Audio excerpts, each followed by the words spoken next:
ఏమవుతుంది అంటే ఎవరు బ్రతుకులు మారు. ఇక్కడ మీరున్న వాళ్ళల్లో ఎంతమంది అంతకుముందు తాగి అబద్ధాలాడి దొంగతనాలు చేసి మోసం చేసి చెడ్డ మాటలు మాట్లాడి అంతకుముందు చెడ్డ ఆలోచనలు, చెడ్డ తలంపులు, చెడ్డ చూపులు, చెడ్డ ఆశలు, పాత బ్రతుకు, అందరూ అంతే. అర్థమవుతుందా? నీతిమంతుడు ఒక్కడు కూడా లేడు. ఇలాంటి బ్రతుకు కలిగిన నన్ను ప్రభువు మార్చారు. నేను ఇదివరకు లాగా లేనండి, నా బ్రతుకు మారింది, నేను మంచిగా తయారయ్యాను అన్నవాళ్ళు ఎవరైనా ఉన్నారు ఇక్కడ? చేయొద్దండి కదా. ఎంతమంది మారు మనసు పొంది బాప్తీసం తీసుకున్నారు? నిలబడండి ఒకసారి. మారు మనసు పొంది బాప్తీసం తీసుకున్న వాళ్ళు అటు తిరగండి, మీ ముఖాలు వాళ్ళకి చూపించండి. Very good. చూసారా? వీళ్ళందరూ కూడా ఒక్కసారి కూర్చున్న వాళ్ళందరూ చప్పట్లు కొడదామా గట్టిగా? Very good. కూర్చోండి. చూడండి, వీరందరూ ఒకప్పుడు పాపులే, కానీ ఇప్పుడు నీతిమంతులుగా తయారయ్యారు. ఎలాగా? ఇక్కడ చెప్పబడిన మాటలు విని. అర్థమవుతుందా? అందుకనే వాక్యము అనేది మన బ్రతుకులను మారుస్తుంది. ఏం చేస్తుందండి వాక్యము? బాబు కూర్చోరా. వాక్యం ఏం చేస్తుంది చెప్పండి? మన బ్రతుకులను మారుస్తుంది. అల్లరి చేసేవాళ్ళు అల్లరి చేయరు, పోట్లాడేవారు పోట్లాడరు, అరిసేవాళ్ళు అరవరు, గొడవలు పెట్టుకునే వాళ్ళు గొడవలు పెట్టుకోరు, మాట వినని వారు మాట వింటారు, తాగేవాళ్ళు తాగడం మానేస్తారు, వ్యభిచారం చేసేవాళ్ళు వ్యభిచారం చేయడం మానేస్తారు.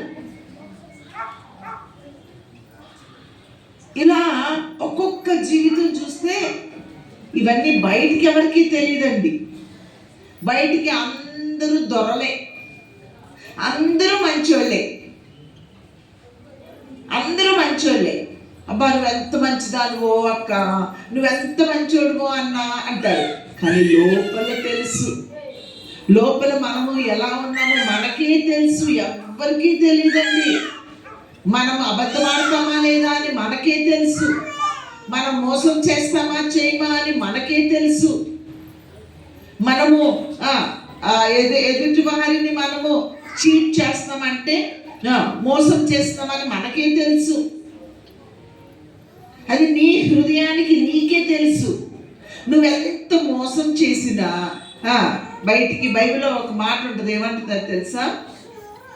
అమ్మేవాడు అంటే ఇప్పుడు ఆవులు ఉంటాయి కదా, మీకు ఆవు అమ్ముతున్నావు అనుకో, దానికి జబ్బు చేసినా నువ్వు అంటావంట చాలా మంచిదండి, మా ఆవు చాలా పాలిస్తుందండి, మా ఆవు చాలా మంచిదండి అంటావంట. కానీ నీ మనసుకు తెలుసు ఈ ఆవు తక్కువ పాలిస్తుందని, ఈ ఆవు జబ్బు చేసిందని, ఈ ఆవు ముసలిదైపోయిందని, ఈ ఆవు పనికి రానిదని నీకు తెలుసు. కొన్ని నిజంగా నేను చెప్తున్నా, నన్ను నమ్ము. అమ్మో ఎంత అబద్ధమో. చూసావా? ఇది మనిషి జీవితం. ఇలాంటి మనుషులను మార్చడానికంట దేవుడు వెలుగుగా వచ్చారంట. ఎలా వచ్చారు? వెలుగు. ఇప్పుడు చీకటిగా ఉందనుకోండి, మీకు ఏమైనా కనిపిస్తుందా? అంత కళ్ళు మూసుకోండి, గట్టి కళ్ళు మూసుకోండి. మూసుకోండి రా, ఇప్పుడు మూసుకోండి, గట్టి కళ్ళు మూసుకోండి. ఏమైనా కనిపిస్తుందా? చీకటిగా ఉంది. కళ్ళు తెరిస్తే తేటగా ఉంది కదా, వెలుగు. మనిషి హృదయం, ఇప్పుడు కంటికి వెలుగు కనిపిస్తుంది, కానీ మనకు ఒక హృదయం ఉందట. మనకు ఒక హృదయం ఉంది, మనకు ఒక మనస్సు ఉంది. ఈ మనస్సు చీకటిగా ఉన్నప్పుడు మోసం చేస్తాం. ఈ మనస్సు చీకటిలో ఉన్నప్పుడు అబద్ధం ఆడతాం. ఈ మనస్సు చీకటిగా ఉన్నప్పుడు బూతులు తిడతాం. ఈ మనస్సు చీకటిగా ఉన్నప్పుడు ఏ కోతకో వెళ్ళామనుకో, కాసిన పచ్చిమిరపకాయలు మన ఒళ్ళో వేసేసుకుంటాం, మన చెక్కులో. కాసిన టమాటాలు తెచ్చేసుకుంటాం. నేను ఒకసారి మా తమ్ముడు పిల్లలు వీళ్ళందరూ వస్తే బెంగళూరులో ఒక షాప్కి వెళ్ళాం. వెండి ఉంటుంది కదా, వెండి నగలు ఉంటాయి కదా, వెండి నగలు కొనడానికని పిల్లలకి ఇలా చేతికి వేసుకునే సన్న గొలుసులు తీసుకుందామని వెళ్ళాం. వెళ్తే అక్కడ ఓనర్ లేడు. ఒక పిల్ల ఉంది. పిల్ల అంటే పెద్దదే. ఆ పిల్ల అన్నీ అమ్మింది. అందరూ కొనుక్కున్నారు. బిల్ వేసేసింది. డబ్బులు కట్టేసాము. కొంచెం తగ్గించు అని అడిగా. ఇది తగ్గించమంటే ఇంత పెద్ద షాప్లో ఎవరు తగ్గించమని అడగరు, మీరేంటి ఇట్లా అడుగుతారు అంది. సరే అని తీసుకుని ఓనర్ నెంబర్ ఇవ్వనంది. కొనుక్కున్నాము. ఇంటికి వెళ్ళిపోయిన తర్వాత చూసుకుంటే ఒక గొలుసుకి ఒక చెవు దిద్దులకి ఆమె డబ్బులు వేయలా. పాపం కొత్తగా చేరిందేమో కంగారు ఉంది. ఆ పిల్ల డబ్బులు వేయడం మర్చిపోయింది. అమ్మయ్య, డబ్బులు వేయలేదు, నాకు మంచిగా ఫ్రీగా వచ్చేసింది అని నేను అనుకోవచ్చు కదా. మా తమ్ముళ్ళకి ఇచ్చేసాము. మా తమ్ముళ్ళని కొనుక్కున్నారు. వాళ్ళు వెళ్ళిపోయారు. మా తమ్ముడు పిల్లలు ఊరు వెళ్ళిపోయారు. కానీ నాకు హృదయం ఉంది కదా, నాకు మనసు ఉంది కదా. మరి ఈ మనసుకి వెలుగు వచ్చింది. మనసు చీకటైతే ఏమనుకుంటానో తెలుసా? అమ్మయ్యా, ఈ 5,000 నాకు లాభం మిగిలిపోయింది అనుకుంటా. కానీ నేను ఒక బిజీగా ఉన్న తర్వాత ఒక 15 రోజుల తర్వాత ఆ 5,000 అనుకుంటున్నాను. 5,000 పట్టుకొని, ఆ ఖరీదంతో అంత పట్టుకొని ఆ షాప్కి వెళ్ళి ఆ ఓనర్తో మాట్లాడి, అయ్యా మీ షాప్లో ఒక అమ్మాయి ఉండాలి, ఏది అన్నా. ఆ అమ్మాయి రాలేదండి, ఇవాళ సెలవు అన్నారు. ఓ సెలవా, సరే, నేను ఫలానా రోజున నేను వచ్చి మీ దగ్గరికి కొన్నాను. మీ పాప కొత్త పిల్ల అనుకుంటా కంగారు పడి, ఇదిగో ఈ 2టికి నేను డబ్బులు కట్టకుండా ఆ వస్తువులు నాకు వచ్చేసినాయి. కాబట్టి ఇదిగోండి డబ్బు అని ఆ డబ్బు ఆయనకి ఇచ్చేసి నేను వచ్చాను. ఆయన చాలా ఆశ్చర్యపోయాడు. అమ్మా, ఇలా అసలు ఎవ్వరూ రారమ్మా, ఇలా ఎవ్వరూ తీసుకురారమ్మా అని చెప్పి అప్పుడు నేను చెప్పాను, అమ్మా నాకు మనస్సుకి వెలుగు, యేసయ్య వెలుగుగా ఈ లోకానికి వచ్చారు. చీకటిలో నడుచుచున్న జనులు దానిని గ్రహింపరు అనుంది. ఎక్కడంట? చీకటిలో నడుచుచున్న జనులు సత్యమును, యథార్థతను, పరిశుద్ధతను గ్రహించరు. వారికి అర్థం కాదు. వాళ్ళ మనస్సు మూసుకుపోయింది. ఇప్పుడు ఈ బాటిల్ ఉందనుకోండి, ఈ బాటిల్కి నేను ఇలా క్యాప్ టైట్గా పెట్టాను. చూడండి, ఇటు చూడండి, ఇలా క్యాప్ టైట్గా పెట్టాను. ట్యాప్ తిప్పా, ట్యాప్ వాటర్ వస్తుంది. ట్యాప్ కింద ఇది పెట్టా, నిండుద్దా? మూత పెట్టి ట్యాప్ తిప్పితే బాటిల్ నిండుద్దా? నిండదు. మూత తీసి ట్యాప్ తిప్పితే ట్యాప్లో నీళ్ళు వస్తున్నాయి కానీ బాటిల్ నిండట్లా. ఎందుకు?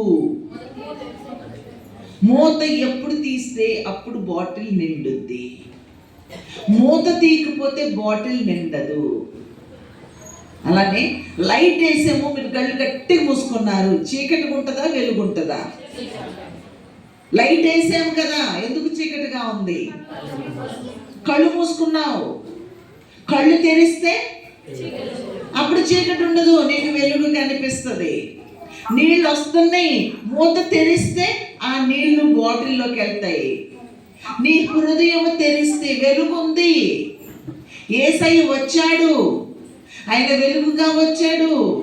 మన చీకటి బ్రతుకులను మార్చడానికి వచ్చాడు. మన అబద్ధాలు మన నుంచి దూరం చేయడానికి వచ్చాడు. మన వ్యభిచారమును మన నుంచి దూరం చేయడానికి వచ్చాడు. మన బ్రతుకులను అందంగా దిద్దడానికి వచ్చాడు. మీరు ఎంతమంది ఏడుస్తారో, ఎంతమంది బాధపడతారో, ఎంతమంది దిగులుగా ఉంటారో, ఎంతమంది నన్ను ఎవరు ప్రేమించట్లేదని ఏడుస్తారో, యేసయ్య ప్రేమించడానికి ఆయన ఈ లోకానికి వచ్చారు. ప్రేమ లేని వారికి ప్రేమనివ్వడానికి వచ్చారు. ప్రేమ లేని వారిని నేనున్న దేవుడు నన్ను ప్రేమించాడు. ఇప్పుడు నేను ఎరా పాప బాగున్నావా, అమ్మా ఎలా ఉన్నావురా, మీ అందరినీ పలకరిస్తున్నాము. ఎందుకు?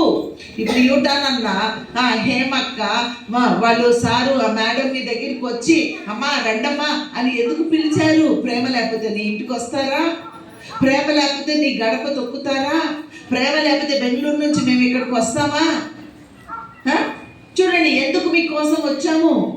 మాకు పట్టణంలో మంచి ఇల్లు ఉంది, పెద్ద ఇల్లు ఉంది, పాపళ్ళకి తెలుసు. అంత మంచి ఇల్లుండి ఇక్కడికి వచ్చి ఆ కట్టెల మీద వండుకొని ఇక్కడికి వచ్చి అక్కడ పడుకొని కింద పడుకొని నాన్న తిప్పలు పడి మా పిల్ల మా అల్లుడు అక్కడ పడుకొని, ఎందుకు మాకు ఈ తిప్పలు? ఎందుకో తెలుసా? మేము ఎప్పుడు తిప్పలు అనుకోరా, మిమ్మల్ని మేము ప్రేమిస్తున్నాం, మీరంటే మాకు ఇష్టం, మీకు వెలుగునివ్వాలి. యేసయ్య మమ్మల్ని వెలిగించాడు, యేసయ్య ఈ లోకానికి వచ్చాడు, మా బ్రతుకులను మార్చాడు, మా హృదయంలో సంతోషం, మమ్మల్ని ప్రేమిస్తున్నాడు యేసయ్య. యేసయ్య ఇప్పుడు నాకు గిన్నె నిండా పాలు ఉన్నాయి అనుకోండి, అక్క నాకు కొంచెం పాలు బక్క అన్నావు అనుకోండి, నేనేం చేస్తాను? నేను కూడా కొంచెం పాలు వేస్తాను. నా గిన్నె తపేళంతా ఖాళీగా ఉంది, పాలు ఇమ్మన్నా ఏమేమన్నా కదా. అలానే యేసయ్య నుంచి నేనేం సంపాదించుకున్నానంటే ప్రేమను సంపాదించుకున్నాను. యేసయ్య నన్ను ఎలా ప్రేమిస్తున్నారో ఇప్పుడు మేము మిమ్మల్ని ప్రేమిస్తున్నాము. యేసయ్య మమ్మల్ని ఎలా ప్రేమిస్తున్నారో మేము మిమ్మల్ని ప్రేమిస్తున్నాము. యూటర్న్ అన్నా మేడం గారు మిమ్మల్ని ప్రేమిస్తున్నారు. మేమందరం మిమ్మల్ని ఎందుకు ప్రేమిస్తున్నామండి? యేసయ్య ప్రేమను మేము పొందుకున్నాము కాబట్టి ఆ ప్రేమ ఏదైతే మేము పొందుకున్నామో ఆ ప్రేమ మీకు ఇస్తున్నాం. ఇప్పుడు మీరు కూడా ఆ ప్రేమను పొందుకున్నారనుకోండి, మీరు చెంబు నిండా తపేళ్ళ నిండా నా దగ్గర నుంచి పాలు పట్టుకెళ్ళారు అనుకోండి, మీ ఇంటి పక్క పాప వచ్చి అక్క నాకు కొంచెం పాలు ఇవ్వా, గిద్ది పాలు ఇవ్వా అంటే ఇస్తావా? ఇస్తావు. ఎందుకు? నేను గిన్నె నిండా ఇచ్చాను, నీవు కొంచెం తీసుకెళ్ళి వాళ్ళకి ఇస్తున్నావు. చూసారా ఎలా ఇస్తున్నారు కదా? తగ్గించినారు. అలానే యేసయ్య ఆయన వెలుగుగా వచ్చారు మన హృదయాలను వెలిగించడానికి. ఈ లోకములోనికి వెలిగివ్వడానికి సూర్యుడిని ఇచ్చాడు, కానీ మన హృదయాలకు వెలిగివ్వడానికి ఆయనే దిగి వచ్చాడు. మనుషులు చెప్తే మారనని ఆయనే దిగి వచ్చి మనకు ఆయన వెలుగుగా వచ్చారు. అర్థమైందా? కాబట్టి మీరు మీ బ్రతుకులు మారాలి అంటే లోకములోకి వెలుగు వచ్చింది, చీకటిలో నడుచుచున్న జనులు దానిని గ్రహించరు. నువ్వు చీకటిలో నడుస్తున్నావు. చీకటి అంటే పాపము. చీకటి అంటే ఏంటండి? పాపము. చీకటి అంటే అబద్ధము, చీకటి అంటే మోసము, చీకటి అంటే వ్యభిచారము, చీకటి అంటే బూతులు, చీకటి అంటే త్రాగుడు, చీకటి అంటే ఏదో ఏదో నవ్వుతా ఉంటారు కదా, పద్దాక నవ్వటం ఊస్తారు. దానివల్ల బొగ్గలన్నీ క్యాన్సర్ వచ్చేస్తాయి, రకరకాలైన జబ్బులు వచ్చేస్తాయి. ఇవన్నీ చీకటి. ఆ చీకటిలో నుండి మనకి విడుదలనివ్వడానికి. జ్వరం వచ్చిందనుకోండి, టాబ్లెట్ వేస్తే జ్వరం తగ్గిపోదా కదా? అలానే మన బ్రతుకులకు చీకటి పోవాలంటే యేసయ్య వెలుగుగా ఆయన వచ్చారు. అయితే ఆ వెలుగు నీకు రావాలంటే నువ్వు కళ్ళు తెరవాలి, లేదా బాటిల్లోకి నీళ్ళు వెళ్ళాలంటే క్యాప్ తీయాలి కదా. అలానే మన హృదయంలో నమ్మిక, యేసయ్య నా బ్రతుకును మారుస్తాడు అనే నమ్మిక నీ హృదయంలో పుట్టాలి. నీ నమ్మిక పుట్టినప్పుడు, ఆయన మీద విశ్వాసం ఉన్నప్పుడు, ఆ విశ్వాసము నీ జబ్బులు తీసేస్తుంది, ఆ విశ్వాసము నీ అప్పులు తీర్చేస్తాయి, ఆ విశ్వాసము నీ బ్రతుకులో ఉన్న పాపాన్ని తీసేస్తుంది. ప్రభువు నందు ఎప్పుడైతే నువ్వు నమ్మిక ఉంచుతావో ఆ నమ్మిక నీకున్న కష్టాలన్నీ తీర్చేస్తుంది. నిన్ను ద్వేషించే వాళ్ళు నిన్ను ప్రేమిస్తారు. నిన్ను ఏంటిది అనేవాళ్ళు అబ్బాయి ఎంత మంచిదైపోయిందమ్మా అంటారు. చూసారా? అలాగా నీ బ్రతుకు మారిపోతుంది. నిన్ను ద్వేషించే వాళ్ళు నిన్ను ప్రేమిస్తారు, నువ్వు కూడా ద్వేషించే వారిని ప్రేమిస్తావు.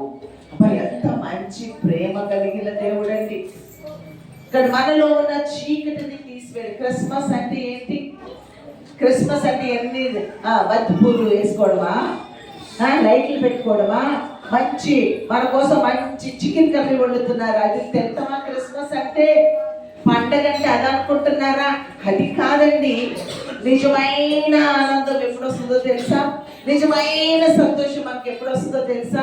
మన హృదయములో నెమ్మది ఉన్నప్పుడు, మన హృదయములో పాపము లేనప్పుడు. నేను అమ్మతో గట్టిగా పోట్లాడాను అనుకోండి, పోట్లాడిన తర్వాత చికెన్ కూర వేసుకొని తినబుద్ధి అవుద్దా?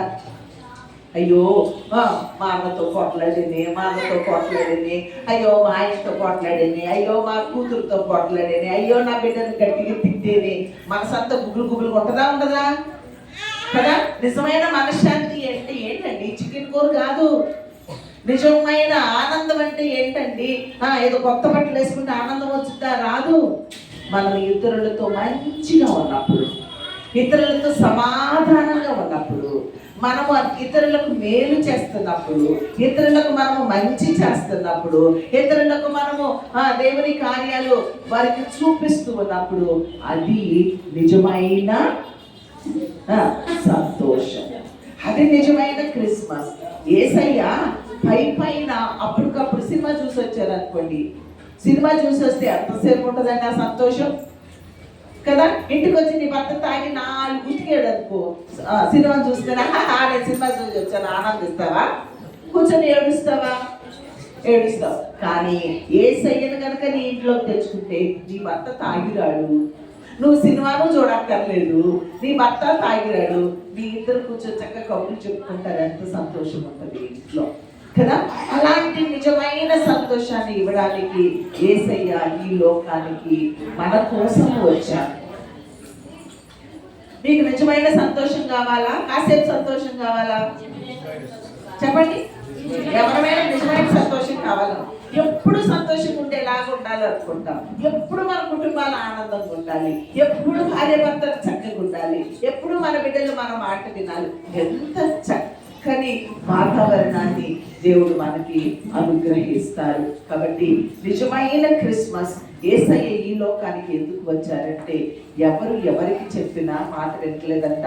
భర్తల్లో దేవుడు చెప్పించాడట, భర్తల్లో చెప్పినా భార్యలు వింటలేదంట, భార్యలు మారి భర్తలకి చెప్తే భర్తలు వింటలేదంట, తల్లిదండ్రులు మారి బిడ్డలకు చెప్తే బిడ్డలు వింటలేదంట, ఎవరి మాట వింటలేదంట. మాలాంటి ప్రవక్తల్ని పంపించారంట, అయినా వింటలేదంట.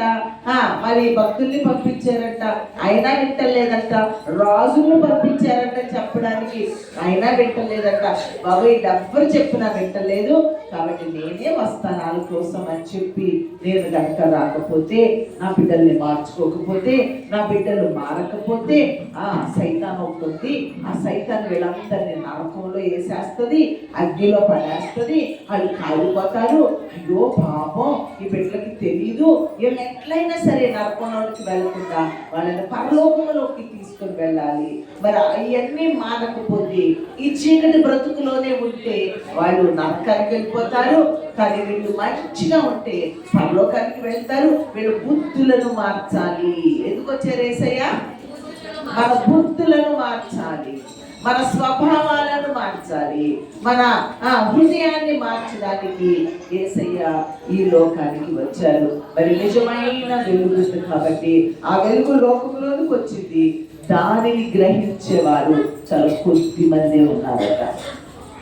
ఆ వెలుగులోనికి వచ్చేవారు కొద్ది మంది ఉన్నారట. మీరు వచ్చారు, ఇక్కడ కూర్చున్నారు, వాక్యం వింటున్నారు. మరి ఆ వాక్యం విన్నప్పుడు యేసయ్య నా కోసమే వచ్చారు, నేను మంచిదాన్ని కాదు, నా హృదయం మంచిది కాదు, నా బుద్ధి మంచిది కాదు, నేను చెడ్డ మనిషిని, పైకి అందరూ బాగున్నాను అంటున్నారు, కానీ నా హృదయం మాత్రం బాగోలేదు, నాలో మోసం ఉంది, నా చూపులు బాగాలేదు. ఒక అబ్బాయిని చూసారనుకోండి, యవన పిల్లలు, మీ అబ్బాయి మళ్ళీ బాగున్నాడే చూసారా, చెడ్డ ఆలోచన వచ్చేస్తుంది. పెళ్ళిళ్ళు అయిన వాళ్ళు చూస్తారు, పెళ్ళిళ్ళు అవనోళ్ళు చూస్తున్నారు, మోసలోళ్ళు కూడా చూస్తున్నారు. వయసుతో నిమిత్తము లేదు. నేను మొన్న న్యూస్ చూస్తుంటే 50 ఏళ్ళ అమ్మాయిని 10 ఏళ్ళ పిల్లోడు చేసుకున్నాడంట. ఆడికి ఏమైపోయిందో చూడండి. దగ్గర దగ్గర ఆ వయసు నాకు కరెక్ట్గా చెప్పట్లేదు, కానీ అంత తేడా ఉన్న అమ్మాయిని ముసల్దాన్ని ఫోటోలో కూడా తెల్లెంటుకు లేచి ముసల్ది, ఆడేమో ఇంత పిల్లోడు పెళ్ళి అయిందంటే ముద్దు పెడుతున్నాడు వాడు. అది ఏం తెలుసు? ఇది చీకటి బ్రతుకు కాదంటారా? చెప్పండి మీరు. చీకటి బ్రతికేనా? చీకటి మనసేనా అనుకుంటాం. చిన్నపిల్లోడు వీడికి ఏం తెలుసు అనుకుంటాం. అరే చీకటి అండి, దెయ్యం దూరేస్తుంది మనుషుల్లోకి, అపవాది దూరేస్తుంది మనుషుల్లోకి, చీకటి ఆలోచనలు వచ్చేస్తున్నాయి, చీకటి చూపులు, చీకటి మాటలు, చీకటి బ్రతుకు. అసలు న్యూస్ విందామంటే భయం అయిపోతుంది కదా, అంత ఘోరంగా ఉంది లోకం. మరి ఆ సైతాన్ని మీలోకి దూరేసి మీ బ్రతుకులు మార్చేస్తుంటే, మీ బ్రతుకులను పాడు చేసేస్తుంటే, మీ బిడ్డల బ్రతుకులు పాడు చేసేస్తుంటే పర్లేదు లేదు, వదిలేసేద్దామా? కొడితే మారుతారా? తిడితే మారుతారా? పోట్లాడితే మారుతారా? మారు. మీ కుటుంబాలలో సమాధానం లేకపోతే, మీ హృదయాలలో మీ బుద్ధి మారకపోతే, మీకు ఎప్పుడు టైం ఉన్నప్పుడు ఈ మందిరంలోకి రండి. మీ కులం మారమంటలా, మీ మతం మారమంటలా, మేము చెప్పేది మీ బుద్ధి మార్చుకోమంటున్నాం. ఏం మార్చుకోవాలండి? బుద్ధి మార్చుకోండి. మీరు బొట్టు పెట్టుకుంటారో, ఇంకోటి పెట్టుకుంటారో, ఇంకోటి మీరు ఏం చేస్తున్నారో చేయండి. ఓకే, మీ కులం మారమంటలేదు, మీ మతం మారమంటలా, మీ బుద్ధి మార్చుకోండి, అది చాలు. మీ కుటుంబాలలో భార్య భర్తలు సమాధానం ఉండండి, అది చాలు. మీ బిడ్డలు మీరు ఆనందంగా ఉండండి, అది చాలు. మీరు ఆనందంగా ఉండాలని, మీ కుటుంబాలు సంతోషంగా ఉండాలని, మీ బుద్ధులు మారాలని, ఈ చీకటి కార్యాలు మన ఇళ్లలో జరగకూడదని మీరు ఇక్కడికి వచ్చి మందిరంలో కాసేపు ప్రశాంతంగా ఉండాలి. కూర్చొని ప్రార్థన చేసుకోండి. ఏసప్పా బుద్ధులు మారుస్తామంట కదయ్యా, నా బుద్ధి మంచిది కాదు. ఎవరికి చెప్పక్కర్లా, నువ్వు ఇక్కడికి రా, మోకరించు, ఏసైతో చెప్పుకో. నీ భర్త నిన్ను బాధ పెడుతున్నాడా? ఎవరికి చెప్పద్దు, రా మోకరించు, ప్రార్థన చేసుకుని ఏసప్పుకి చెప్పుకో. ఆయన నీ బ్రతుకును మారుస్తాడు, నీ భర్తను మారుస్తాడు. నీ భార్య నీ మాట వింటలేదా? రా మోకరించు, ప్రార్థన చేసుకో, నీ భార్య మారిపోతుంది. నీ బిడ్డలు మాట వింటలేదా? నీ అత్త నిన్ను బాధ పెడుతుందా? నీ ఆడపడుచులు నిన్ను ఇబ్బంది పెడుతున్నారా? రండి, కూర్చోండి, మోకరించండి, ప్రార్థన చేసుకొని వెళ్ళండి. నీకు ఎప్పుడు ఖాళీ ఉండప్పుడు కాసేపు నెమ్మదిగా ప్రశాంతంగా ప్రార్థన చేసుకో. ఇక్కడ యోటన్న హేమక్క ఉంటాడు, నీకు ఆకలేసినా ఒక ముద్ద పెడతారు, తిను. నీకు ప్రేమ కావాలా? ప్రేమగా మాట్లాడతారు, వాళ్ళ మాటలు విను.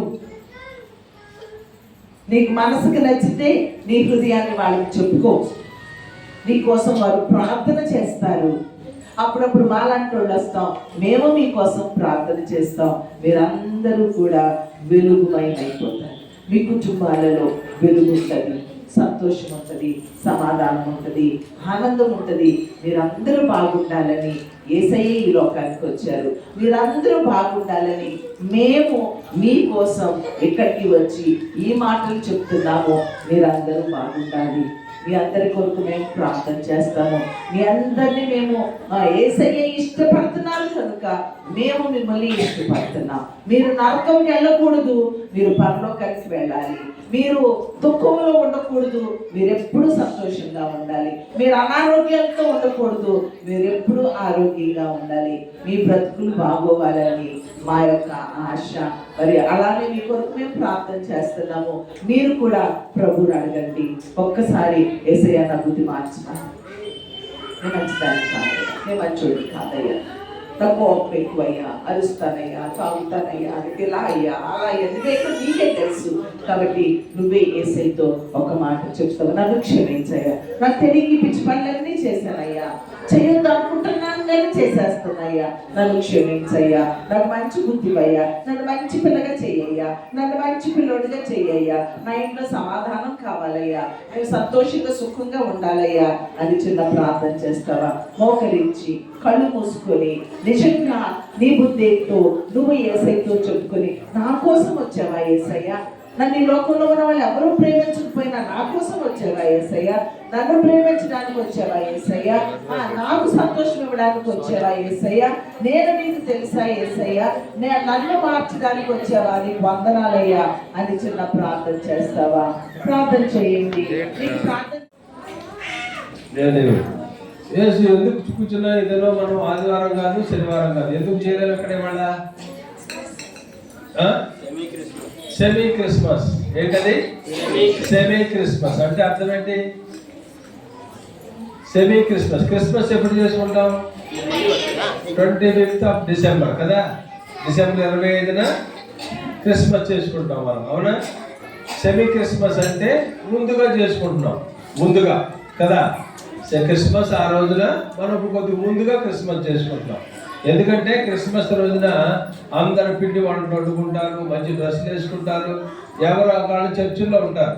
కాబట్టి మనం ఈ దినం మేము అక్కడి నుంచి 25వ తారీఖు అక్కడ కూడా మాకు పండుగ ఉంటుంది కదా, అందుకని మేము ముందుగా చేద్దాం మీతో పాటు అని ఇక్కడికి వచ్చాం. క్రిస్మస్ అంటే యేసు ప్రభువారు లోకానికి వచ్చారు కాబట్టి ఆయనను మనందరం కూడా ఏం చేయాలి? ఆరాధించాలి. ఆయనను ఆరాధించాలి. ఎందుకు మనం ఆయన ఆరాధిస్తున్నాం? యేసు ప్రభువారిని ఎందుకు ఆరాధిస్తున్నాం మనం? ఎందుకు ఆరాధించాలి ఆయన్ని? ఆయన నిజమైనటువంటి దేవుడు. దేవుడు దేవుడుగా మనతో మాట్లాడతాడు. ఎక్కడన్నా దేవుడికి వస్తే ఏం చేస్తాం మనం? ఈ భూమి ఉంది, భూమి అంతటి కూడా దేవుడు చేశాడు కదా, మనల్ని కూడా దేవుడు చేశాడు కదా, సృష్టి అంతటి దేవుడు చేశాడు కదా. అంటే సపోజ్ ఫర్ ఎగ్జాంపుల్ చెప్తున్నా, ఒక 5 ఎకరాలు కొనగలిగే శక్తి ఉంది అనుకోండి. ఎవరికన్నా 5 ఎకరాలు కొనగలిగే శక్తి ఉంది.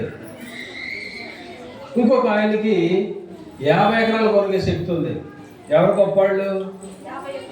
50 ఎకరాలు కొనేవాడే గొప్పవాడు. ఇంకొక అతనికి 100 ఎకరాలు కొనే శక్తి ఉంది. ఎవరు గొప్పవాళ్ళు? ఇంకొక అతనికి 1000 ఎకరాలు ఉంది. ఎవరు గొప్పవాళ్ళు? ఇంకో అతనికి ఊరు కొనే శక్తి ఉంది. ఆయన ఎవరు గొప్పవాళ్ళు? ఊరు కొనేవాడే. ఇంకో అతనికి మన జిల్లా కొనే శక్తి ఉంది. ఎవరు గొప్పవాళ్ళు చెప్పండి? జిల్లా కొనేవాడే గొప్పవాడు. ఇంకో అతను ఉన్నాడు రాష్ట్రం కొనేవాడు. ఇంకో అతను రాష్ట్రం. ఎవరు గొప్పవాళ్ళు అంటారు? ఇంకో అతను ఉన్నాడు దేశం కొట్టాడు. ఇంకో అతను దేశం. ఎవరు గొప్పవాళ్ళు అంటారు? దేశాన్ని. ఇంకొక అతను ఉన్నాడు దేశాలు ఎక్కడెక్కడ ఉంటాయి, ఖండాలు, ఆసియా, ఐరోపా ఖండాలు ఉన్నాయి కదా, ఆ ఖండం అన్ని కొనేవాడు. ఎవరు గొప్పవాళ్ళు అంటారు? ఖండాలు కొనేవాడు. ఇంకొక ఆయన ఉన్నాడు ఖండాలు మొత్తం కొట్టాడు, అన్ని ఖండాలు. ఎవరు గొప్ప అంటారు? అన్నిటినీ. మరి ఇంకొక ఆయన ఉన్నాడు అతను సృష్టి యావత్తుని కొనగలడు. ఎవరు గొప్పవాళ్ళు అంటారు? ఆయనే యేసయ్య. ఎందుకంటే ఆయన సృష్టి అంతటి కూడా చేశాడు. ఆయన చేశాడు. బైబిల్ గ్రంథంలో మనం చూస్తాం. ఆది కాండంలో ఏముందంటే మీరు చూడండి, 1వ అధ్యాయంలో ఏముంటది? ఆది యందు దేవుడు ఆకాశములను సృజించినాడు. అంతే కదా, భూమిని ఆకాశములను సృజించినాడు. దేవుడు ఏం చేసినాడు? భూమిని ఆకాశాన్ని సృజించినాడు. మరి ఆయన గొప్పడా కదా? గొప్పవాడు. అంత గొప్పవాడు సృష్టికర్త. అంతే కదా, సృష్టికర్త అంటాం. ఆ సృష్టికర్త అంత గొప్ప దేవుడు, సృష్టి అంతా చేసేటువంటి దేవుడు. ఈ భూమి ఒక గ్రహం, అంత పెద్ద దేవుడు ఈ గ్రహంలోకి వస్తే, దేవుడుగా వస్తే ఈ గ్రహం తట్టుకుంటుందా? తట్టుకోలేదు కదా. ఈ గ్రహము తట్టుకోలేదు. అంత గొప్ప దేవుడు మన కొరకు అలాగున ఈ లోకానికి వచ్చాడు అనుకోండి, మన దేశం తట్టుకోగలుగుతామా? తట్టుకోలేము. అందుకని దేవుడు ఏం చేశాడంటే, దేవుడుగా మానవుడుగా ఈ భూమి మీదకి వచ్చాడు. అర్థమైందా? దేవుడు ఎలా వచ్చాడు? దేవుడుగా మానవుడిగా.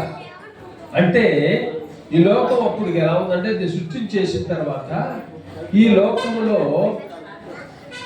పరలోకంలో దేవునికి కొన్ని దూతలు ఉంటాయి, కొన్ని దూతలు. ఆ దూతలలోకి ఒక దూతకి నేను కూడా దేవునితో సమానము అనేటువంటి తత్వం వచ్చింది, మనసు వచ్చింది. దేవుడు అప్పుడు ఏం చేశాడంటే, దేవుడు కదా, దేవుడు చేసినటువంటి దూతల్ని దేవునితో నేను సమానం అనే పాటికి దేవుడికి ఏమైంది?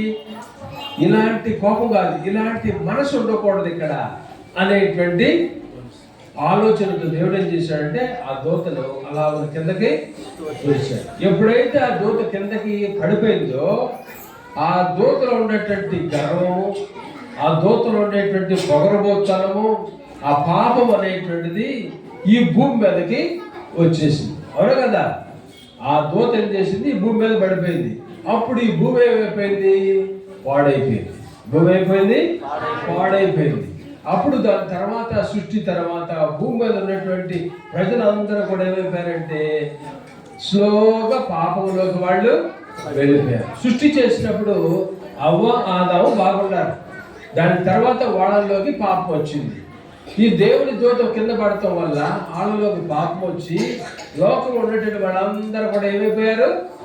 పాపము చేసిన వారుగా అయిపోయినారు. మరి పాపం చేస్తే దేవుని యొక్క ఉద్దేశం ఏంటంటే, ఎవరైతే ఈ భూమి మీదకి వచ్చారో, భూమి మీదకి వచ్చిన వాళ్ళందరినీ కూడా దేవుని యొక్క ఉద్దేశం ఏంటంటే వీళ్ళని కూడా, మానవుడు ఎంతకాలం బతుకుతాడు? మీ తాతగారు ఎంతకాలం బతుకుతాడు చెప్పండి ఎవరన్నా? చెప్పండి, మీ తాత ఎంతకాలం బతికాడు? 80 ఏళ్ళు బతికాడు. ఆడ తాత 80 ఏళ్ళు వేసుకోండి. దాని తర్వాత చనిపోయాడా లేదా? అందరూ చనిపోయారు. 80 కాకపోతే 100 ఏళ్ళు చనిపోతారు కదా. నేను ఒక రోజు వీకోట్ వస్తున్నప్పుడు, ఈ స్థలం కొన్నప్పుడు చాలా సంవత్సరాల క్రితం ఒక రోజున మన కోలార్ నుంచి రైట్కి తిరిగి, అదేంటి కోలార్ నుంచి వస్తాం కదా బంగారపేట విలేజ్లో కూడా వస్తున్నా కారు వేసుకుని. వస్తుంటే ఒక చోట నాతో పాటు కారులో ఒక ఆయన వస్తూ ఉన్నాడు. ఆయన ఆ ఊర్లో ఆపి, సార్ ఇక్కడ ఒక ఆయన ఉంటాడు ముసలాయన, 115 ఏళ్ళు సార్ అన్నాడు. ఎన్నేళ్ళు? సరే చూద్దామని కారు ఆపి చూసాం. అక్కడ ఒక ఆయన కొడుకు ఉన్నాడు, 115 ఏళ్ళు అంటే. అబ్బా 115 ఏళ్ళని చూశానని అనుకున్నాను నేను. అంటే 115 తర్వాత 2 ఏళ్ళు ఉంటే చనిపోతాడు కదా, చనిపోతూ ఉంటాడు కదా. డెఫినెట్గా 15 ఏళ్ళ తర్వాత 115 తర్వాత చనిపోతాడు. అంటే మానవుడి లోకంలో చనిపోయిన తర్వాత దేవుని యొక్క ఉద్దేశం ఏంటంటే, చనిపోయినటువంటి అంటే మనలో దేవుడు తన ఆత్మను పెట్టాడు కదా. ఇవి చూడండి, ఈ యొక్క శరీరము 70-80 సంవత్సరాల తర్వాత ఉడికిపోతుంది కదా, డౌన్ అయిపోతుంది. హార్ట్ డౌన్ అవుతుంది, కిడ్నీస్ డౌన్ అయిపోతాయి, లంగ్స్ డౌన్ అయిపోతాయి, శరీరం కూడా స్లో ముడతలు వచ్చి ఇలా అయిపోతాం కదా. అయిపోయిన తర్వాత ఒక టైంలో చనిపోతాం. ఈ శరీరము మట్టిలోకి వెళ్ళిపోతుంది. మనలో దేవుడు ఏం చేశాడు? ఆదాము చేసినప్పుడు జీవవాయువును ఊదాడు. ఆ జీవవాయువు దేవుడు పెట్టినటువంటి ఆత్మ. దేవుని యొక్క ఉద్దేశం ఏంటంటే, ఎవరు కూడా, అంటే ఈ శరీరం దేవునికి ఇంపార్టెన్స్ కాదు, కానీ మనలో పెట్టినటువంటి ఆ జీవవాయువు ఉందే, ఆ జీవవాయువు దేవుడి దగ్గరికి వెళ్ళాలి అనేటువంటిది దేవుని యొక్క ఆశ. అర్థం నేను చెప్పింది? దేవునికి ఉన్నటువంటి ఆశ ఏంటంటే, దేవుడు పని చేశాడు, ఊదాడు, ఆదాము చేశాడు, మట్టిలో చేశాడు కదా.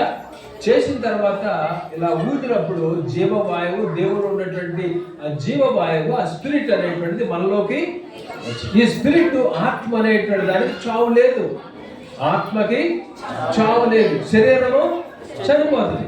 శరీరం ఏమైపోతే మట్టితో చేశాడు దేవుడు, మట్టిలోకి వెళ్ళిపోతుంది. కానీ ఆత్మకు చావు అనేటువంటిది లేదు.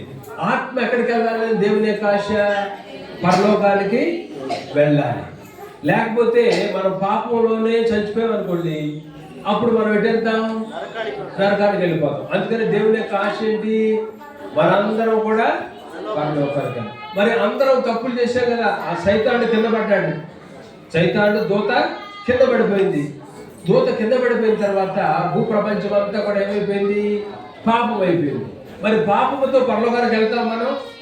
మన ఆత్మ పాపముతో పరలోకానికి అందుకని పాపము పోవాలంటే మన ఊళ్ళో ఏం చేస్తారు చెప్పండి? మీ ఊర్లో సపోజు ఊరందరికీ ఏమన్నా అనారోగ్యం వచ్చింది అనుకోండి, అప్పుడు ఏం చేస్తారు? ఊరు దేవతలు ఉంటారు కదా, ఊరికి టెంపుల్స్ ఉంటాయి కదా, అక్కడికి వెళ్ళి మా చిన్నప్పుడు మా ఊళ్ళలో కృష్ణా జిల్లాలో మేము ఉన్నటువంటి ఏరియాలో గంగారామ ఉండేది. గంగారామ అని చెప్పేవాడు. అక్కడికి వెళ్ళి ఊర్లో ఏమైనా జ్వరం వచ్చినా, ఊర్లో ఏమైనా సమస్య వచ్చినా అక్కడికి తీసుకెళ్ళి కోళ్ళని లేదంటే గొర్రెలను అక్కడ వదిలించేవాడు. అంటే అర్థం ఏంటి? ఆ రక్తాన్ని అక్కడ ప్రోక్షిస్తే, రక్తము చిందించబడితే ఊర్లో ఉన్నటువంటి పాపము పోతుంది, ఊర్లో ఉన్నటువంటి శాపము పోతుంది అని వారి యొక్క ఉద్దేశం. అర్థమైంది అక్కడ? అలాగనే ఉద్దేశం కరెక్టే, కానీ ఆ రక్తాలు గొర్రెల రక్తం వల్ల, కోళ్ళ రక్తం వల్ల బైబిల్ ఏం చెప్తుందంటే పాపం అనేటువంటిది పోదు. ఎలా పోతుంది మరి? పవిత్రమైనటువంటి ఆ దినాల్లో మీరు చూసినప్పుడు మనకు మన ఊళ్ళల్లో ఏం చేస్తారు? ఆ రోజుల్లో మనుధర్మశాస్త్రము దానికి ముందు ఉన్నటువంటి టైంలో ఏం చేసేవాళ్ళంటే పరిశుద్ధమైనటువంటి దేవునికి శుద్ధమైనటువంటి జలం అర్పించేవాడు. ఏమర్పించేవాళ్ళు? శుద్ధ జలం అలా పోషించేవాడు. మేము ఇప్పుడు వచ్చేప్పుడు కూడా మా వాళ్ళు చెప్తున్నారు. ఏం చెప్తున్నారు? తెలంగాణలో అంట అక్కడ వాళ్ళు జాతరలు జరుగుతాయి కదా, ఆ జాతరలప్పుడు మందు కూడా పెడతారంట, మందు కూడా అక్కడ పెడతారంట. అలాగే మండపం కూడా చెబుతున్నాడు మాతో పాటు. చనిపోయేటప్పుడు అంట వాళ్ళకి తాగబడ్డ అనుకోండి, వాళ్ళకి ఇష్టం అనుకోండి, చనిపోయి వాడికి ఏం చేస్తారంట? ఇది పెడతారంట. అంటే వాళ్ళకి అదొక ట్రెడిషన్ అలా నడుస్తుంది. ఆ వెనకటి దినాల్లో శుద్ధమైనటువంటి జలాలను ఏం చేసేవాళ్ళు? దేవుడికి పెట్టేవాళ్ళు. సపోజ్ శుద్ధ జలం ఎక్కడ వస్తుంది? ఎక్కడ వస్తుంది శుద్ధ జలం చెప్పండి? చెరువుల్లో శుద్ధ జలం ఉంటుందా? ఉండదు. పారే నీళ్ళల్లో మంచి నీళ్ళు వస్తాయి కదా, కాలువల్లో మంచి నీళ్ళు వస్తాయి. అలాగనే నదుల్లో మంచి నీళ్ళు కొంతకాలం అలా అర్పించేవాడు. దాని తర్వాత ఏం జరిగింది? ఎవరికో ఒక ఐడియా వచ్చింది, ఇది శుద్ధ జలం ఎట్లా అవుతుంది? వెనకటి రోజులకో చేసేవాళ్ళు తెలుసా? కొట్టుడు పంపులు ఉంటాయి. కొట్టుడు పంపులు తెలుసా? మరి ఈ శుద్ధ జలం దేవునికి అర్పించే ముందు కొట్టుడు పంపులు కూడా కొట్టాడు అనుకోండి, అది అపవిత్రం అయిపోద్ది అని చెప్పి ఏం చేసేవాళ్ళు అంటే దాని మీద నీళ్ళు పోసి కదా, నీళ్ళు పోసి శుద్ధం అనేవాళ్ళు. ఇది అంతా కూడా కొట్టుడు పంపులో నీళ్లు సరైనది కాదు, చెరువుల్లో నీళ్లు సరైనది కాదు, నదుల్లో నీళ్లు సరైనది కాదు, ఇంకొక సముద్రంలో నీళ్లు. అందుకని ఏం చేశారు తెలుసా? కొబ్బరికాయలో నీళ్లు ఉంటాయి. కొబ్బరికాయలో నీళ్ళు ఎవరైనా పట్టుకుంటాడో లోనకెళ్ళి, అందుకని అప్పటి నుంచి కొబ్బరికాయలు కొడతాం అనేటువంటిది శుద్ధ జలం దేవునికి అర్పించడం అనేటువంటి దానికి అట్లాగన శుద్ధ జలం కొబ్బరికాయలు కొడతాం శుద్ధ జలం అనేటువంటి రీతిలో చేశారు. అంటే శుద్ధ అనేటువంటిది ఏంటంటే శుద్ధమైనటువంటి జలం దేవునికి అర్పించాలి. అట్లాగనే మన పాపాలు పోవాలంటే శుద్ధమైనటువంటి రక్తము అక్కడ గొర్రెలు కానీ మేకలు కానీ దేవతలకు ఎలాగ అర్పించేవాళ్ళు, దేవుడు కూడా మన పాపములు పోవాలంటే అర్థమవుతుందని చెప్పేది. ఎలాంటి రక్తము ద్వారా పాపాలు పోతాయి? శుద్ధమైనటువంటి రక్తము ద్వారా. ఆ శుద్ధమైనటువంటి రక్తము ఎవరిలో ఉంది? నాలో శుద్ధమైన రక్తం ఉందా? నేను ఎలా ఈ లోకానికి పుట్టాను? మా అమ్మ మా నాన్న కలయిక వల్ల నేను, అందరూ కదా తల్లిదండ్రులు కలయిక వల్ల బిడ్డలు పడతారు, అవును కదా. కానీ ఈ లోకంలోకి ఈ కలయిక అంటే మానవుల్లో ఉండేటువంటి పాపము జన్మలో పాపం ఉండదు. ఏంటది? పురుషుడు స్త్రీ కలవడం అనేటువంటి ద్వారా పుట్టడం, మనలో ఆ కలయిక వల్ల పాపం అనేటువంటి వచ్చేసింది, అవునా కదా. తర్వాత మనం పుట్టిన తర్వాత మన మనసుతో, చేతులతో, కాళ్ళతో అనేక పాపాలు మనం చేస్తామా చేయమా? సో మనలో జన్మ పాపం ఉంది, తర్వాత ఇంకోటి ఏముంది? కర్మ పాపం, మన చేతితో మనం చేసేటువంటి పాపాలు. సో ఈ పాపాలు పోవాలంటే ఎవరు కూడా ఎవరి ద్వారా పాపాలు పోతాయంటే ఎవరైతే జన్మ పాపం లేదో, ఎవరిలో అయితే కర్మ పాపం లేదో అలాంటి వారి యొక్క రక్తము చిందించబడాలి. అర్థమైందని చెప్పింది. అది ఎవరు ఈ లోకంలో అందరూ తప్పులు చేశారు కాబట్టి మానవుడుగా దేవుడు ఈ లోకానికి వచ్చాడు. దేవుడు మానవుడుగా ఈ లోకానికి వచ్చి ఆయన మనందరి నిమిత్తం ఏం చేశాడంటే, మనందరం నరకానికి వెళ్ళడం ఇష్టం లేక ఆయన ఈ లోకానికి వచ్చాడు. దేవుడు పరలోకంలో ఉంటాడు, భూమి మీద ఉంటాడు. అయితే మనందరి కొరకు, మన పాపములు పోగొట్టడం కొరకు యేసయ్య ఎలా వచ్చాడు? మానవునిగా, దేవునిగా ఈ లోకానికి వచ్చాడు. అదే నిజమైనటువంటి క్రిస్మస్. ఈ భూమిలో రావడం అనేటువంటి యేసు ప్రభు పుట్టిన దినం. అయితే యేసు ప్రభు వారు పుట్టారు, సంతోషమే. అయితే మనం చేయవలసినది ఏంటంటే, యేసు ప్రభు వారిని మన హృదయంలోకి మనము ఆహ్వానించాలి. యేసుని ఏం చేయాలి? మన హృదయంలోకి ఆహ్వానించాలి. ఎప్పుడైతే మన హృదయంలోకి యేసుని ఆహ్వానిస్తామో అదే నిజమైనటువంటి క్రిస్మస్. ఎందుకంటే యేసే మన హృదయంలో పుట్టేస్తున్నారు, యేసే మనతో పాటు ఉంటారు. కాబట్టి యేసయ్య 2000 సంవత్సరాల క్రితం ఈ లోకానికి వచ్చారు, చాలా సంతోషమే. అయితే మనం చేయవలసినటువంటి ఏంటంటే, ఆయనను మన హృదయంలోకి చేర్చుకోవాలి. అవును కదా? మరి ఇక్కడ ఉన్నటువంటి సుబ్రహ్మణ్యం ఉన్నాడు, నాకు తెలిసిన ఆయన. కొంతమంది ఉన్నారు ఆయన భార్య, కొంతమంది ఇక్కడ ఉన్నటువంటి వాళ్ళు, ఇక్కడ మంది తెలిసిన వాళ్ళు ఉంటారు. వీళ్ళు యేసు ప్రభు వారిని స్వరక్షకుడుగా చేర్చుకున్నారు. అవును కదా? అయితే నిజమైనటువంటి క్రిస్మస్ వాళ్ళు ఎలాగో అనుభవిస్తున్నారో, మీరు అందరూ కూడా నిజమైనటువంటి క్రిస్మస్ అంటే యేసయ్యను మీ హృదయంలోకి, యేసయ్య నా హృదయంలోకి రండి అని మనం అంటే, యేసు ప్రభువారు నీ హృదయంలోకి వస్తారు. ఆ సృష్టి చేసినటువంటి ఆ దేవుడు నీ హృదయంలోకి వస్తారు. దేవుని వాక్యం ఉంది, ఆయన అంటున్నారు, నేను మీ దగ్గరకు వస్తాను, మీ దగ్గర 2000 సంవత్సరాల క్రితం వచ్చాను ఈ భూమి మీదకి, మీ కొరకు నా ప్రాణాన్ని అర్పించాను, తర్వాత నేను 3వ రోజున తిరిగి లేచాను, మరలా నేను ఈ భూమి మీదకి వచ్చి మిమ్మల్ని అందరిని కూడా పరలోకానికి తీసుకువెళ్తానని యేసయ్య చెప్పారు. కాబట్టి మీరు అందరూ కూడా చేయవలసినది ఏంటంటే, యేసయ్య నన్ను కూడా పరలోకానికి తీసుకెళ్ళాలి. ఆయనతో పాటు మనం పరలోకానికి వెళ్ళాలంటే యేసయ్యను మన హృదయంలోకి ఆహ్వానించాలి. యేసయ్య నీ హృదయంలోకి వచ్చాడంటే నువ్వు నూతన వ్యక్తిగా మారిపోతావు. నేను కూడా వరకు పిచ్చి బూతులు తిట్టేవాడిని, పిచ్చి బూతులు, నోరు తెలిస్తే బూతులు తిట్టేవాడిని. ఎక్కడ పడితే కాలేజ్ చదువుకునే రోజుల్లో గొడవలు, మాకు పార్టీలు ఉండేవి, ఎమ్మగొట్లు కొట్టేవాడిని జనాల్ని. మాకు పార్టీలు, స్టూడెంట్స్ యూనియన్స్ ఇట్లా ఉండేవాళ్ళం. మేము గొడవలు చేసేవాళ్ళం, ఒకళ్ళ నుంచి ఒకళ్ళు కొట్టుకుంటామే. ఆ రోజుల్లో పార్టీల్లో తిరిగేవాళ్ళం. ఫ్రెండ్స్ ఉండేవారు, రకరకాలైనటువంటి ఫ్రెండ్స్, నరహత్య చేసేటువంటి వాళ్ళు నా ఫ్రెండ్స్ ఉండేవాళ్ళు. ఆ రోజుల్లో చాలా ఘోరంగా రోడ్లు ఎమ్మట బండి మీద నలుగురు కలిసి తిరగటం, కొట్టడం, త్రాగుడు అలవాటు లేదు కానీ తిరుగుడు అలవాటు. ఫ్రెండ్స్తో పాటు తిరగటం, గొడవలు చేయటం, కాలేజీలో లేడీస్ ఏడిపించటం, ఇవన్నీ చేసేవాడు. తర్వాత నిదానంగా దేవుడు నా హృదయంలోకి వచ్చినాడు. దేవుడు నా హృదయంలోకి వచ్చిన తర్వాత నా జీవితం పూర్తిగా మారిపోయింది. నేను ఇప్పుడు బూతులు తిడతానా? బూతులు రావు, బూతులు రావు. నాకు సినిమాలు చూడటం అలవాటు లేదు, చిన్నప్పటి నుంచి లేదు. గొడవలు కానీ అబద్ధాలు, ఆ రోజుల్లో అబద్ధాలు బాగా ఆడేవాడిని, మోసం చేసేవాడిని. ఏంటి పెద్ద గ్యాప్ వస్తుంది, ఇది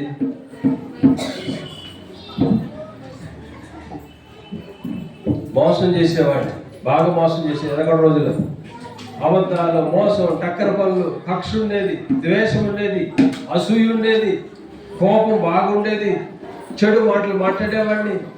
ఈ యొక్క స్వభావాలన్నీ కూడా నాలో ఉండేది. ఎప్పుడైతే యేసయ్య నా హృదయంలోకి రా అన్నానో అప్పుడు నా హృదయంలోకి యేసయ్య వచ్చారు. యేసయ్య నా జీవితాన్ని మార్చారు. ఎప్పుడైతే యేసయ్య నాకు వచ్చారో నాకు దేవుడు కావాల్సినవన్నీ నాకు ఇస్తూనే ఉన్నాడు. నాకు ఏది కావాలంటే అది అడుగుతా దేవుడిని. మరి మా అమ్మ నాన్న ఇద్దరు చనిపోయారు, ఇప్పుడు ఎవరిని అడుగుతాం? చిన్నప్పుడు అయితే చదువుకున్న రోజులు కానీ పెళ్ళి ఏమంటే ఎవరిని అడుగుతాం? అమ్మనే నాన్న అడుగుతాం కదా. ఇప్పుడు చనిపోయారు, ఎవరిని అడుగుతాం? దిక్కు లేనటువంటి వాడికి దేవుడే దిక్కు. తల్లిదండ్రులు చనిపోయారు, ఇప్పుడు ఎవరిని అడగాలి మనం? యేసయ్యని అడగాలి. యేసయ్య అంట తల్లి అయినా నిన్ను మర్చిపోద్దేమో, తల్లి అయినా మర్చిపోద్దేమో. బైబిల్లో లేదు కానీ తండ్రి కూడా మర్చిపోవచ్చు ఒక్కోసారి, కానీ యేసయ్య మాత్రము నిన్ను మర్చిపోడు.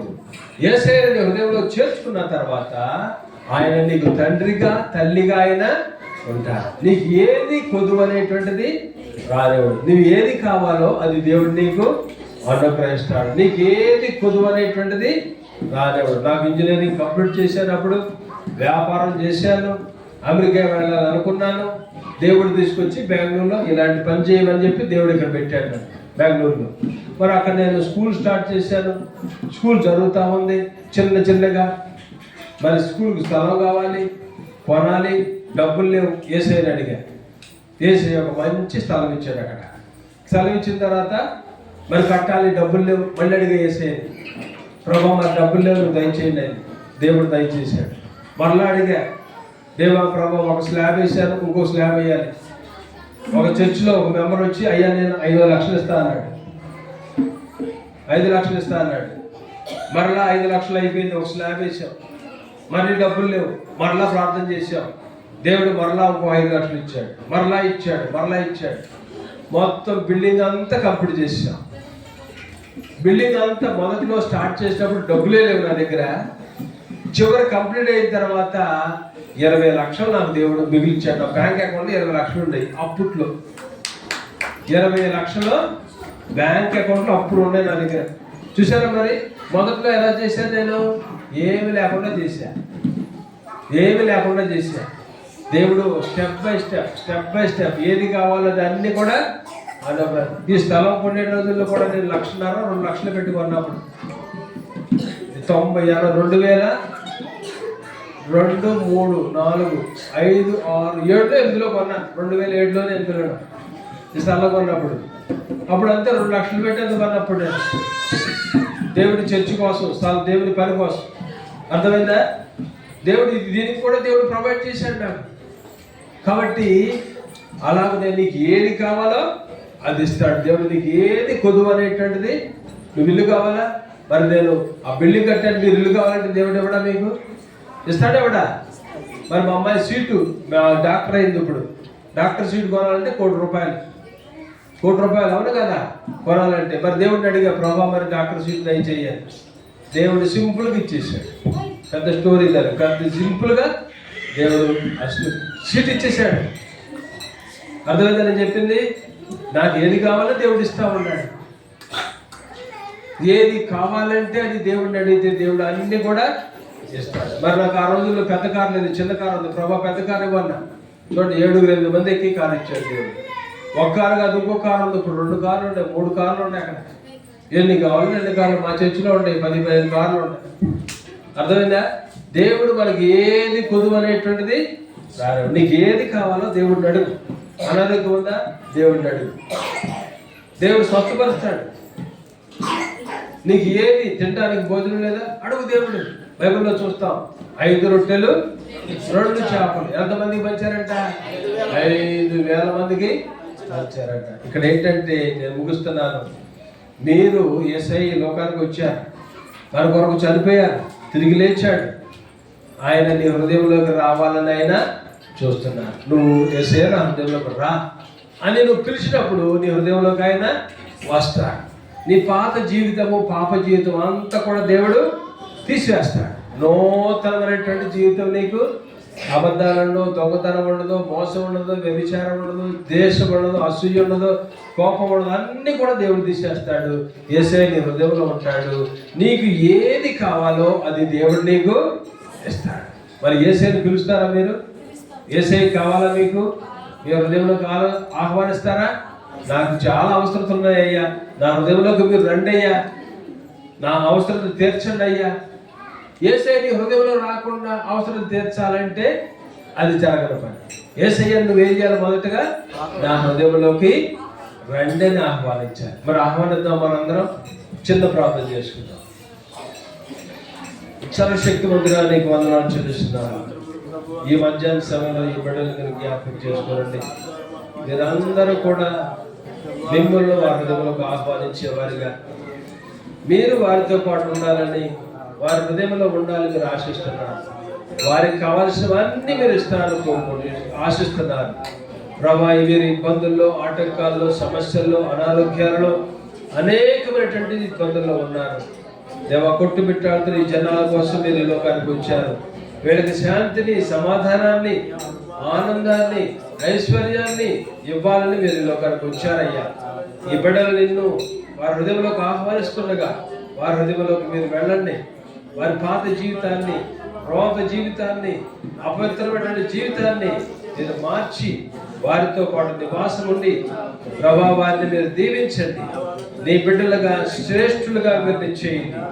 నీ రాజ్యంలోకి ప్రవేశించేటువంటి పరిశుద్ధులుగా ఈ బిడ్డలందరినీ కూడా చేయమని యేసు క్రీస్తు అడుగుచున్నాము తండ్రి. ఆమేన్. సరే, అందరూ లేస్తాము. అందరూ లేస్తే ఇప్పుడు ప్రేయర్ అయిపోయింది. ఇప్పుడు అన్న పెగులో వచ్చి అన్న ఇప్పుడు ప్రేయర్ చేస్తాం. చాలా సంతోషం. మన అన్న చిన్న మాట చెప్పన్నాడు అంటే నీకు అర్థమయ్యింది. అంటే ఏంటి అర్థం? కొద్దిగానే, ఎక్కువసేపు వద్దు. మనం 2:30 అయిపోయింది కదా. ఆకలి అవుతుంది అందరికి? అవట్లేదా? భోజనం అవుతుందా లేదా? ఆకలి అవుతుంది అందరికి. ఎక్కువసేపు పెట్టకూడదు కదా. సరే, నేను కూడా చిన్న ప్రార్థన చేస్తా. దాని వాక్యం సర్వశక్తి పొందిన ఈ ప్రాంతాన్ని బట్టి, ఈ బిడ్డలు బట్టి నీకు పొందుతున్నాను. మీరు సజీవుడైనటువంటి దేవుడవు, మా కొరకు ఈ లోకానికి వచ్చేటువంటి దేవుడవు, మా కొరకు ప్రాణం పెట్టి తిరిగి లేచి మరలా వచ్చి మమ్మల్ని తీసుకెళ్తానని చెప్పిన దేవుడు. నీలాంటి గొప్ప దేవుడు ఎవ్వరూ లేరు. కాబట్టి నిన్ను ఆరాధిస్తున్నాం. ఈ సమయంలో ప్రభావ నీ మాటలు కొన్ని మేము మాకు దయచేయమని యేసు క్రీస్తు అడుగుచున్నాం తండ్రి.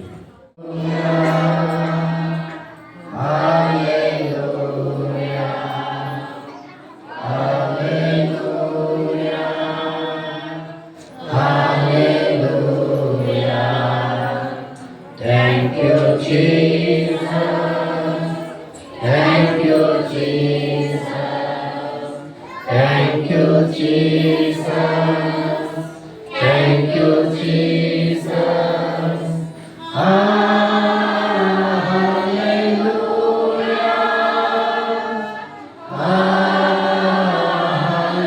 Hallelujah.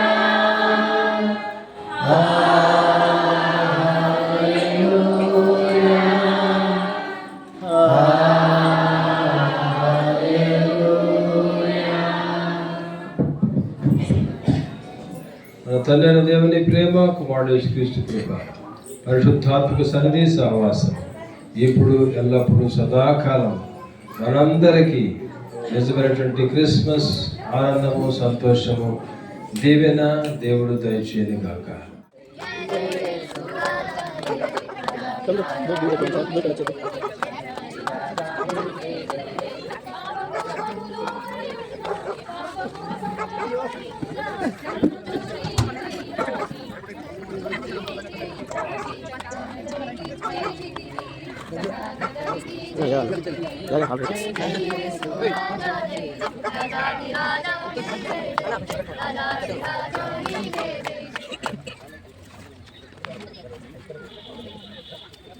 ప్రార్థన చేస్తున్నాం.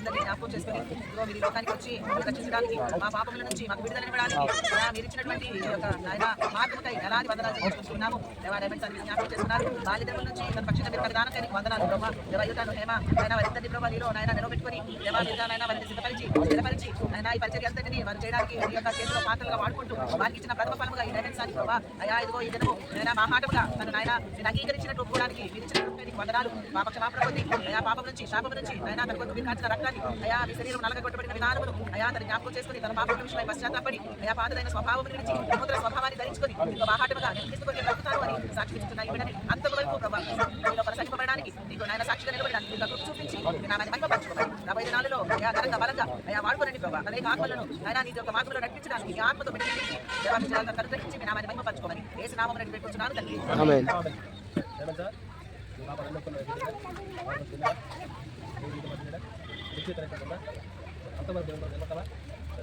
సాక్ష్యాన్ని బట్టి